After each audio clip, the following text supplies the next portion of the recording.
It begins not with a siren's call, but with a quiet, compelling whisper that resonates deep within a man's core. He sees her not just her beauty or her smile, but the subtle fracture behind her eyes. It's the slight tremor in her laughter that suggests it's a performance rather than an expression of joy. He perceives a weight she carries, an invisible burden that bows her shoulders ever so slightly when she thinks no one is looking. And in that perception, something primal and noble within him stirs. It is the instinct of the protector, the provider, the fixer. This isn't a calculated decision or a game of conquest. It is an empathetic reflex, a deep-seated belief that his strength, correctly applied, can be the cure for her fragility. He approaches not as a predator, but as a restorer. His initial overtures are gentle, infused with a patience he may not even know he possessed. He listens, truly listens, to the stories of her past, the betrayals, the abandonments, the loves that were more like battles. And as she shares these fragments of her pain, he doesn't just hear them, he absorbs them. Each story becomes a piece of a puzzle he feels destined to solve. He sees the scars not as warnings, but as a map of where she has been, and he begins to chart a course for where she could go with him as her guide. He mistakes her vulnerability for intimacy, her confession for a bond. In the cathedral of her brokenness, he assumes the role of a devoted priest. Believing his devotion can sanctify her pain into strength, there is a powerful, almost intoxicating validation in being needed this way. When she looks at him and says, "You're different from all the others," or "I've never felt this safe with anyone," it isn't just a compliment. It is a confirmation of his purpose. It taps into a fundamental masculine archetype, the hero, the guardian, the one who can stand as a bulwark against the world's cruelties. He sees glimpses of the woman hidden beneath the fortress walls, a flash of unguarded wit, a moment of genuine carefree laughter, a softness that appears when her defenses are down. These moments are like sunbreaks through a stormy sky, and he cherishes them as proof that his mission is working. He isn't just falling in love with who she is. He is falling in love with the radiant, whole woman he is convinced she is destined to become. It's a masterpiece waiting for his hand to restore her. This initial phase is deceptively serene. It feels less like a relationship and more like a sacred undertaking. His love is not yet a demand. It is an offering. His patience is not yet tested. It is a virtue. His loyalty is not yet a trap. It is a pledge. He pours his energy into her, and in the beginning it seems to have an effect. She seems brighter, lighter, more hopeful. He believes he is watching her heal in real time, aware that what he is often witnessing is not healing, but a form of emotional mirroring. She is reflecting back the safety and stability he provides, temporarily borrowing his strength because her own is so depleted. It is a respite, a vacation from her own chaos. Not a permanent relocation. He begins to construct a shared future in his mind, a future built on the narrative of redemption. He imagines the day she will look back and say, "You saved me." He envisions a love story forged in the fires of her past, made stronger for having been tested. He does not see that he is building this future on the unstable foundation of her unhealed wounds. The very empathy that draws him in blinds him to the warning signs, the slight inconsistency in her stories, the way she might flinch at a raised voice that isn't anger, the subtle tests she administers to his commitment. He dismisses these as the understandable ghosts of her past, challenges to be met with even more love, more consistency, more proof in this chapter. The man is at his most powerful, and yet his most naive. He believes love is a force that can overwrite trauma, that his presence alone can recalibrate her nervous system away from fear and toward trust. He is offering a love that is calm, steady, and predictable. He's not realizing that for someone whose inner world is a tempest, calm can feel like stagnation, and predictability can feel like a cage. He is speaking the language of peace to someone who only understands the dialect of chaos. He is preparing to offer his whole, unbroken self as a shelter, not yet comprehending that a storm cannot be housed. It can only rage until it exhausts itself. He stands on the shore, watching the waves, convinced he can calm them with the force of his will. utterly unaware that he is about to wade into a riptide that will pull him under. Piece by piece, until the man who entered the water is no longer recognizable. The descent is not a plunge, but a slow, disorienting fade, from sunlight into twilight. The mission of healing, once so clear and noble, begins to warp and fracture under the relentless pressure of a reality he never anticipated. The initial hope curdles into a confusing and exhausting dance, where every step he takes seems to land on unstable ground. He is no longer the gallant restorer in a sacred cathedral. He has become a participant in a play where the script changes without warning, and his lines are always wrong. The first sign is the emergence of a maddening cycle. It begins with a period of intoxicating closeness, a breakthrough where her walls seem to crumble. She is soft, vulnerable, and deeply affectionate. These are the moments he clings to, the proof that his patience is paying off. He sees the woman beneath the pain, and the sight is so beautiful, it eclipses all the struggle. He thinks this is it. We've turned a corner. But the corner always leads back to the same maze. Without any discernible trigger, the climate shifts. A chill descends. She withdraws, becomes distant, her texts short and devoid of warmth. A casual remark he made days ago is suddenly unearthed and presented as evidence of his insensitivity. His attempts to ask what's wrong are met with a wall of silence or a sharp nothing. I'm fine. He is left in a vacuum of confusion, desperately retracing his steps, trying to find the landmine he inadvertently triggered. This is where his love begins to feel like labor. He learns to walk on emotional eggshells, becoming hyper-aware of his own behavior. He monitors his tone, carefully crafts his messages to avoid any possible misinterpretation, and suppresses his own needs and frustrations because expressing them might set her off. His life becomes a full-time job of managing her emotional ecosystem. He is her on-call therapist, analyzing her moods and traumas. He is her emotional crutch, providing constant reassurance that he isn't leaving, that he isn't like the others. His own identity starts to erode, subsumed by the all-consuming task of keeping her afloat. The man who entered this relationship with his own hobbies, his own friends, his own inner world begins to disappear, replaced by a hollowed-out caretaker. The most painful distortion occurs in the very language of his love. His actions, born of a genuine desire to care for her, are refracted through the prism of her trauma and come out looking like their opposites. When he offers consistency and loyalty, she perceives it as control and suffocation, an attempt to fence her in. When he gives her space after a fight, trying to be respectful, she interprets his silence as abandonment and punishment, confirming her deepest fears. When he holds her, trying to offer a safe harbor, she feels trapped, as if his arms are not a shelter but a prison. He is speaking a language of safety, but she only hears the echoes of past betrayals. He is left feeling like a ghost in his own relationship, his gestures passing right through her, having no tangible, positive effect. He starts to internalize the chaos. The constant cycle of reward and punishment, of warmth and cold, creates a toxic addiction. The high of the good moments becomes so potent because it offers relief from the exhausting low of the bad. He becomes conditioned, like a lab rat pushing a lever, pouring more and more love, patience, and energy into the machine, hoping for that next fleeting hit of connection. He mistakes this intensity for passion, this emotional turbulence for depth. He tells himself that a love this hard must be real, that anything easier would be shallow. He is slowly being brainwashed by the very dynamic that is draining him.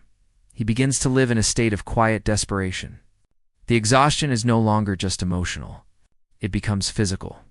He wakes up tired, a fatigue that seeps into his bones. His sleep is fractured, his mind racing to decode the day's interactions. He stops sharing the relationship with friends because he can no longer bear their confused looks or their gentle. Dude, this doesn't sound healthy. He knows it isn't. But he is trapped by his own promise, by his own ego, by the sunk cost of all the energy he's already invested. He looks in the mirror and sees a stranger, man with tired eyes, a forced smile, and a diminishing sense of self. The role of the healer has become a straitjacket, and the mission that once defined his purpose is now systematically dismantling him, piece by precious piece. in the silent, bewildering theater of a love that feels less like a sanctuary and more like a cage with ever-tightening walls. The breaking point is not a single, catastrophic event, but a final, quiet realization that arrives not with a scream, but with a sigh. It is the moment the last vestige of hope dissolves, not in a fiery explosion, but in the cold, still waters of absolute exhaustion. The man does not so much break as he simply erodes, worn down to his foundation by the relentless, subtle abrasion of a love that has become a form of solitary confinement. He's been pouring himself into a vessel with no bottom, and he finally, truly, feels the emptiness within himself. This stage is characterized by a profound and pervasive fatigue that is both spiritual and physical. It is the fatigue of a soldier in a war without a visible enemy, where the battlefield is his own heart and the attacks are silences, misinterpretations, and emotional withdrawals.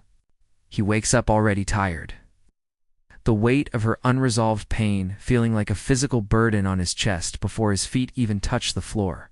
His sleep is no longer restorative. It is a frantic cinema of the day's conflicts replayed and reanalyzed in his dreams. He moves through his own life like a ghost, his senses dulled, his laughter forced, his presence a mere echo of the man he once was. The world outside the relationship begins to lose its color and its appeal, because all his emotional resources are perpetually allocated to the internal front line. A quiet, simmering anger begins to replace the confusion. It is not the hot, shouting anger of a fight, but a cold, dense resentment that settles in his gut. He resents her for the moving goalposts, for the unspoken tests, for taking his piece and offering only chaos in return. But more poisonously, he resents himself. He resents the part of him that saw the red flags and called them intriguing banners, that heard the warnings and mistook them for a call to adventure. He replays every argument, every moment he tried to comfort her, every sacrifice he made, and he sees them now not as acts of love, but as transactions that never cleared. He gave patience and received suspicion. He gave loyalty and was met with tests.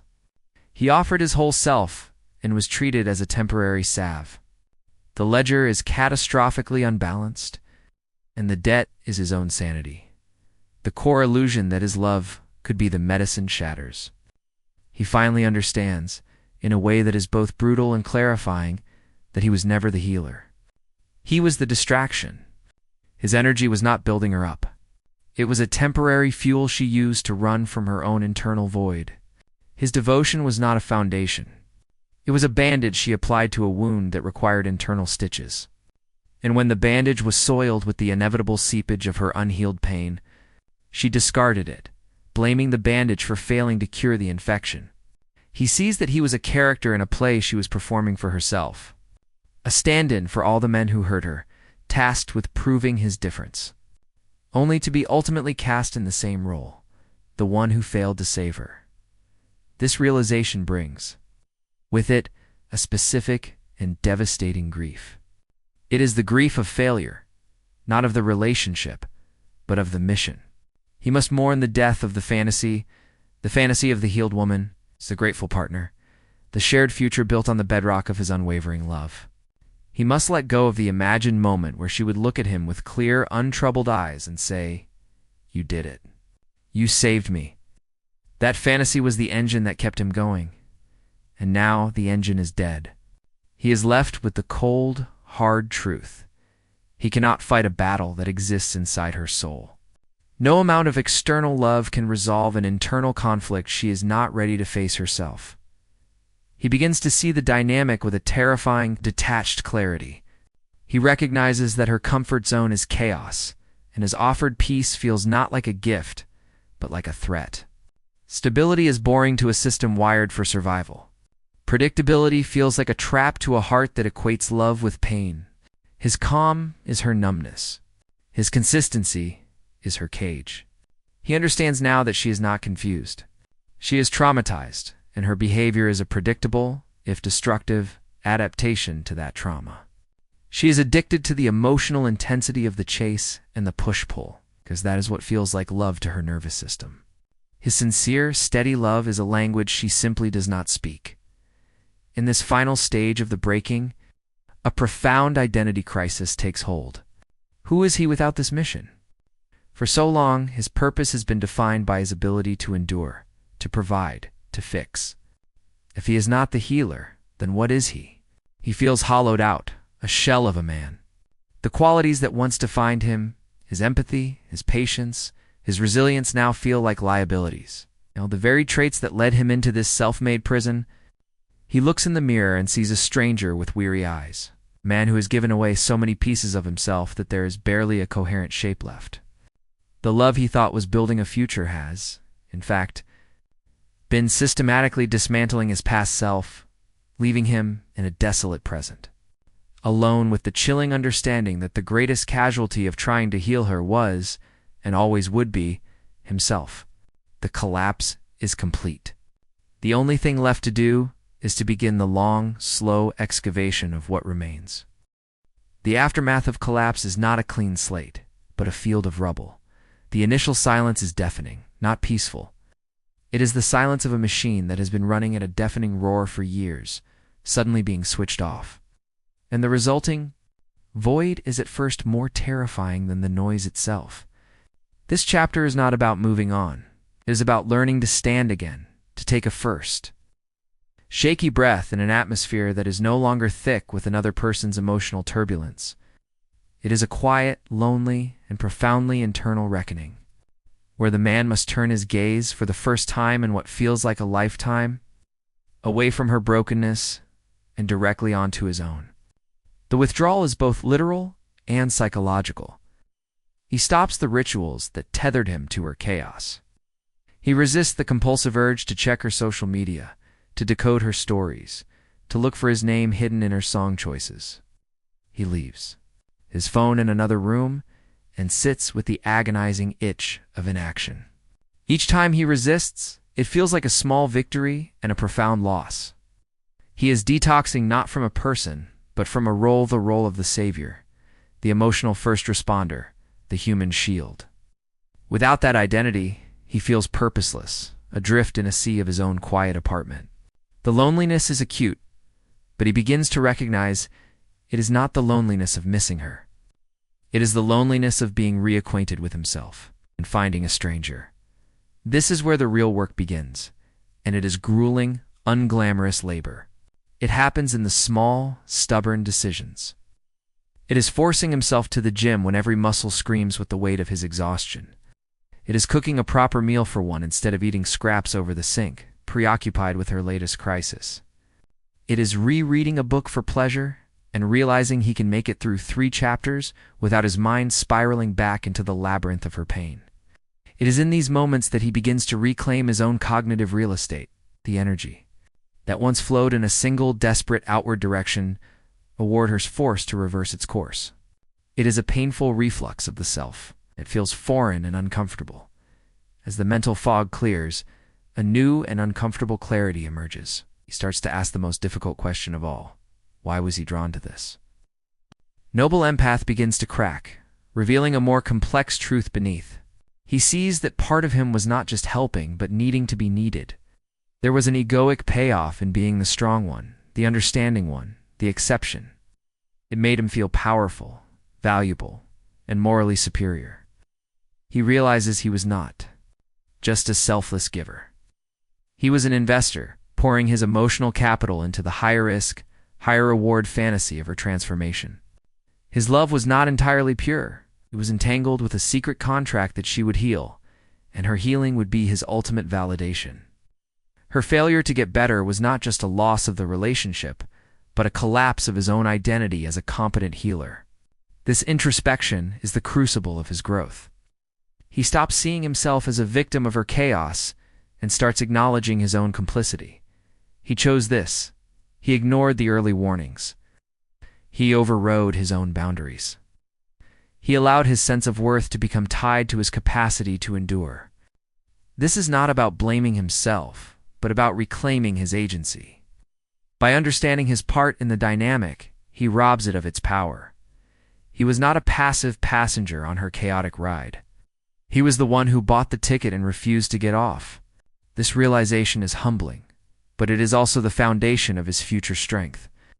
It means he has the power to choose differently next time. The process of letting go is not a one-time event, but a series of daily releases. He lets go of the need for her to understand the pain she caused. He accepts that she will likely never offer the profound, insightful apology he deserves, because that would require a level of self-awareness she does not possess. She will rewrite their history, casting him as the villain who was too demanding, or not enough, because that story is easier for her wounded psyche to live with. He learns to be okay with that. His peace can no longer be contingent on her version of the truth. Slowly, almost imperceptibly, the emptiness begins to transform. The silence is no longer a void but a space for his own thoughts. The solitude is no longer loneliness, but a sanctuary for self-discovery. He starts to hear his own voice again, his own opinions, his own desires, which had been silenced for so long. He reconnects with old friends and is surprised by the ease of a conversation that doesn't require emotional triage. He laughs, and the sound is strange to his own ears, but it is genuine. He is not building a new man from scratch. He is performing an archaeological dig on his former self, brushing the dust of her chaos off the person he was before he decided his purpose was to fix a broken heart. He is learning, for the first time, that his greatest responsibility is not to heal others, but to protect the quiet, steady flame of his own peace. And for now, that is more than enough. The final chapter is not an ending, but a genesis. The man who emerges from the crucible of his own healing is not merely a repaired version of his former self. He is a different entity altogether, forged in the fires of self-betrayal and tempered by the hard-won discipline of self-preservation. The transformation is so complete that the man who once begged for crumbs of validation would not recognize the man who now dines at the table of his own making. This is the stage of integration, where the lessons cease to be intellectual understandings and become the unshakable core of his being, reflected in his every action, his every silence, his very presence in the world. His energy has fundamentally shifted. Where there was once a desperate openness, a yearning to connect and fix, there is now a calm, magnetic containment. He moves differently, slower, with more intention. His eyes, once clouded with confusion and fatigue, now hold a steady, observing light. He has learned that real strength is not in the grand gestures of sacrifice, but in the quiet, unwavering commitment to his own peace. This peace is not a passive state. It is an active force, a filter through which all potential chaos must pass. People feel this shift before he even speaks. There is a gravity to him, a sense that he cannot be easily moved, bought, or swayed by emotional dramatics. He is no longer a reactive creature. He is a sovereign being. This newfound sovereignty manifests most powerfully in his discernment. He now sees the world through a lens sharpened by painful experience.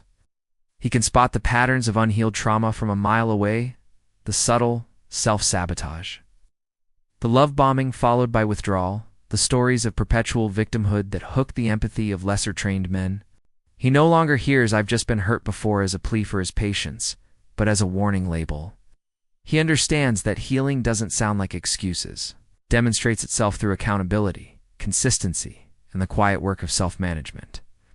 He is no longer drawn to potential. He is only interested in proof. He has graduated from collecting broken birds to seeking fellow eagles. And his standards are now non-negotiable. When he meets a woman who has done her own work, the experience is initially disorienting. Her love is not a tempest. It is a steady, warm climate. It is calm, predictable, and devoid of the addictive highs and lows that once felt like passion. At first, this calm can feel like boredom to a nervous system that was conditioned to equate love with tension. But soon he realizes the profound truth. What he is feeling is not boredom, it is safety. It's the deep, resonant peace of two whole beings choosing to share their completeness, rather than two broken halves trying to use each other as splints. There are no games, no tests, no emotional labor. The relationship is not a project to be managed, but a partnership to be enjoyed. It feels easy, not because it lacks depth, but because it is built on a foundation of mutual respect, not mutual need. His relationship with himself becomes his primary devotion. He guards his time, his energy, and his attention as the sacred currencies they are. He says no easily and without guilt to anything that threatens his inner stillness. His solitude is no longer a sentence to be endured, but a sanctuary to be cherished, a place where he can reconnect with his thoughts, his creativity, and his purpose. He understands that a man who is comfortable in his own silence is a man who cannot be manipulated by noise. This self-possession makes him incredibly powerful and, to the unhealed, incredibly intimidating. His very presence becomes a mirror, reflecting back to others their own emotional state, and those who are still mired in chaos will often resent him for it. He looks back on the man he was, the one who tried to heal the broken woman, and he feels no bitterness, only a profound sense of honor for the journey. That version of himself was not weak. He was untrained. He was a well-intentioned student who had to fail the ultimate test to learn the most important lesson, that love is not about losing yourself in the service of another, but about sharing your already complete self with someone who is equally whole.